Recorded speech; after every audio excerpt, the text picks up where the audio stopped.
முருகனே துணை. அனைவருக்கும் இனிய வணக்கம்.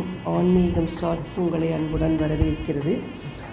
பதிவு என்னவென்றால், சனி மகா பிரதோஷ விரதம் எந்த ராசிக்காரர் எந்த சிவ ஆலயத்தில் வழிபாடு செய்ய வேண்டும் என்பதை பார்க்கலாம். வாருங்கள். சிவனுக்குரிய வழிபாட்டில் மகா சிவராத்திரிக்கு அடுத்தபடியாக முக்கிய இடம் பிடிப்பது பிரதோஷ வழிபாடு. ஒவ்வொரு மாதமும் வளர்பிறை மற்றும் தேய்பிறையில் வரும் திரியோதிசி திதி அன்று மாலை 4:30 முதல் 6 மணி வரையிலான காலத்தை பிரதோஷ காலம் என்கிறோம். சிவபெருமான் ஆழகால விஷத்தை குடித்து உலக உயிர்களை காக்க நீலகண்டனாக காட்சியளித்த சமயத்தில் தேவர்கள் சிவனை வழிபட்டனர். அவர்களுக்கு நந்தியின் 2 கொம்புகளுக்கு இடையே சிவன் காட்சி தந்த காலமே பிரதோஷ காலம் எனப்படுகிறது. அனைத்து விதமான பாவங்களையும் தோஷங்களையும் நீக்கக்கூடிய வழிபாட்டையே பிரதோஷம் என்கிறோம். ஒரு பிரதோஷ வழிபாட்டில் கலந்து கொண்டால் ஒரு வருடம் முழுவதும் சிவ ஆலயத்திற்கு சென்று வழிபட்ட பலனை பெற்றுவிடலாம். ஒரு சனி பிரதோஷ வழிபாட்டில் கலந்து கொண்டால் 5 ஆண்டுகள் சிவ ஆலயத்தில் தரிசித்த பலனை பெற்றுவிடலாம் என்பார்கள். இன்று சனி மகா பிரதோஷம் வருகிறது. திங்கள் கிழமையில் வருவது சோமவார பிரதோஷம் என்றும், சனிக்கிழமையில் வருவது சனி மகா பிரதோஷம் என்றும் சிறப்பு பெறுகின்றன. இதை போன்று ஒவ்வொரு கிழமையிலும் வரும் பிரதோஷத்திற்கு ஒரு தனி சிறப்பு, தனி பலனும் உண்டு. பிரதோஷ விரதம் மேற்கொண்டால் திருமணம் கைகூடும், பிள்ளை பாக்கியம் கிடைக்கும், வறுமை விலகும், நோய்கள் நீங்கும், சகல காரியங்களில் வெற்றி கிடைக்கும், சகல சௌபாக்கியங்களும் கிடைக்கும். சனி மகா பிரதோஷம் பல்வேறு சிறப்புகளை கொண்டது. இன்றைய தினம் 12 ராசிக்காரர்களும் சிவ தரிசனம் செய்வது சிறப்பு வாய்ந்தது. எந்த ராசிக்காரர்கள் எந்த சிவனை தரிசனம் செய்யலாம் என பார்க்கலாம். சனி பிரதோஷம் சர்வ பாப விமோசனம் என்ற பழமொழி உண்டு. சனிக்கிழமையன்று வருகின்ற பிரதோஷத்தில் கலந்து கொண்டு சிவனாருக்கும் நந்தி தேவருக்கும் நடைபெறும் பூஜையில் கலந்து கொண்டு தரிசித்தால் சகல பாவங்கள் விலகி புண்ணியங்கள் அதிகரிக்கும்.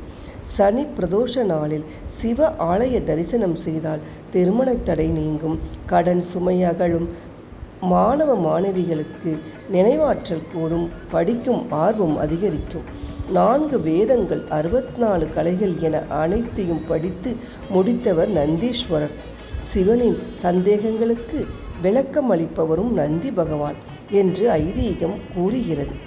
எனவே தான் அவருக்கு அனைத்து வேதங்களும் இதிகாசங்களும் தெரியும் என்று கூறப்படுகிறது.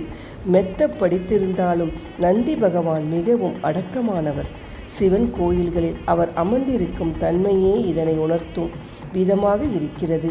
அனைத்தையும் கற்றறிந்த பின்னர் அதனை மனதில் அசையோடும் வகையில் அவர் அமர்ந்திருப்பது போல் தோன்றும். எனவே பிரதோஷ பூஜை மேற்கொள்ளும் போது அறிவு வளரும், நினைவாற்றல் பெருகும், தோஷங்கள் நீங்குகிறது.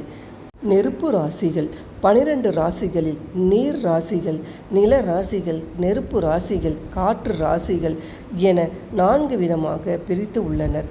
மேஷம், சிம்மம், தனுஷு ஆகிய ராசிக்காரர்கள் நெருப்பு தத்துவத்தை தன்னுள்ளே கொண்டுள்ளனர். இந்த ராசிக்காரர்கள் பிரதோஷ நாளில் திருவண்ணாமலை அண்ணாமலையாரை தரிசனம் செய்து கிரிவலம் வர நினைத்த காரியங்கள் நிறைவேறும். திருவண்ணாமலை செல்ல முடியாதவர்கள் அருகில் உள்ள சிவ ஆலயம் சென்று அபிஷேகத்திற்கு பழங்கள் வாங்கித்தர பாவங்கள் விலகும்.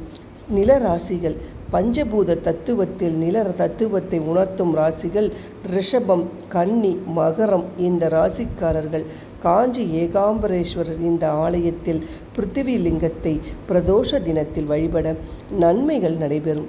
அருகில் உள்ள சிவ ஆலயங்களுக்கு சென்று அபிஷேகத்திற்கு சந்தனம் வாங்கித்தர தோஷங்கள் பாவங்கள் விலகும்.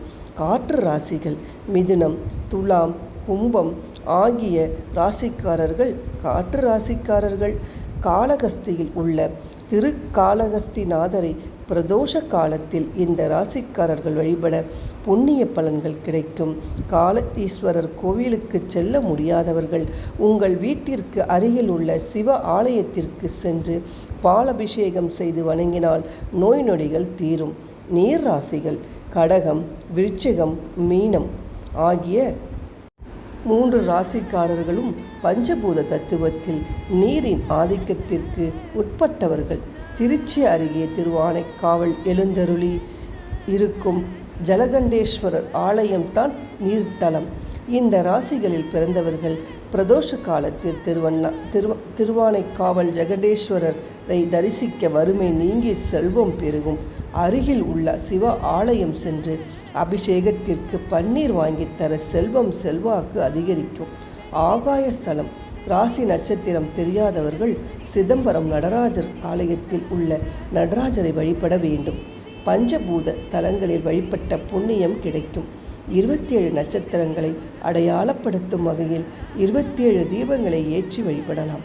பஞ்சலிங்கங்களையும் தொடர்ந்து 5 பிரதோஷ தினத்தில் வழிபடுவது சிறப்பு. சனி மகா பிரதோஷ நாளில் சிவ ஆலய தரிசனம் செய்வது 1000 ஆண்டுகள் சிவனை வழிபட்ட புண்ணியம் கிடைக்கும் என்று சொல்லிக்கொண்டு இந்த பதிவை நிறைவு செய்து கொள்கிறேன். அடுத்த நல்ல பதிவில் பார்க்கலாம். நன்றி, வணக்கம்.